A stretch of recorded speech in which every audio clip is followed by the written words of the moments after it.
My name is Giselle and I am 20 years old. And then what is your Latinidad, meaning like what's your ethnicity, what's your Latina identity? Yeah, I'm Mexican American. Amazing. And then do you feel connected to your Latinidad? Do you feel like you're Latina enough?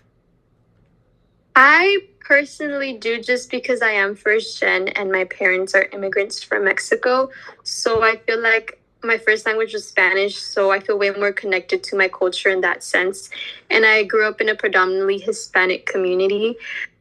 So I feel like because of that, I've been blessed enough to kind of understand my culture and be part of my culture in a way that I know not many people have been. But Yeah, yeah. that's beautiful. Okay, and then what was your favorite piece of media as a child and why? Like any movies, TV shows, books, etc.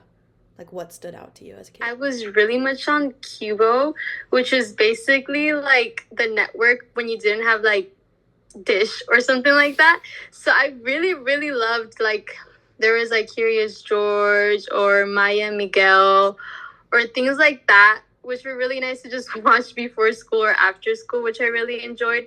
My favorite one though was Curious George, just Oh, because it's interesting to me for some yeah. reason.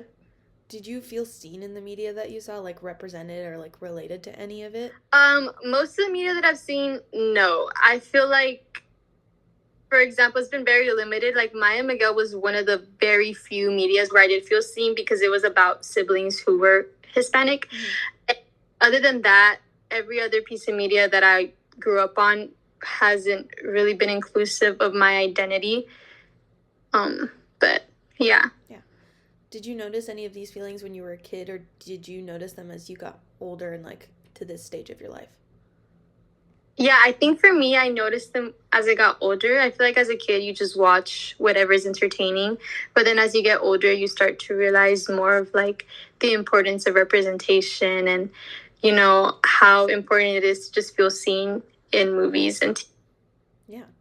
Do you think any of this had a lasting impact on you? Like, did any of it not being able to see yourself in your culture impact your self worth and your sense of belonging?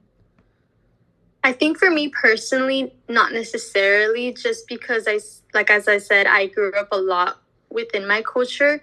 So I think just being surrounded by my culture, by my family, and stuff like that really helped me understand and see my worth because my family and my cousins, for example, all my older cousins went to college and they all pursued a degree. So it was really good having those role models of like Latinas going to, USC or Harvard and stuff like that. So, Yeah. yes.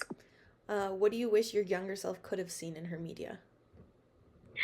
I wish my younger self could have seen, representation of us for sure. I think there's not a lot of representation, especially of like Latinas in education or stuff like that. I feel like when you really see like Latinos or Latinas in like TV shows or movies, it's mostly portrayed as like, gang members or like cartel members or something associated with like a stereotype, but you never see somebody who's like educated. And then last question, if you could change one piece of media from your childhood to gift to your younger self so that she could see herself, what would it be and why? I feel like growing up though, I didn't really watch TV shows and movies Mm-hmm. as much, but I did listen to a lot of music on the radio. Mm-hmm. And a lot of like the radio stations that I kind of listened to were a lot of pop music. And I will say that I wish that I was more in tune with like, Spanish music, Hispanic culture like that. Because as I grew older, I did get in tune with that. But when I was younger, I had no clue about it.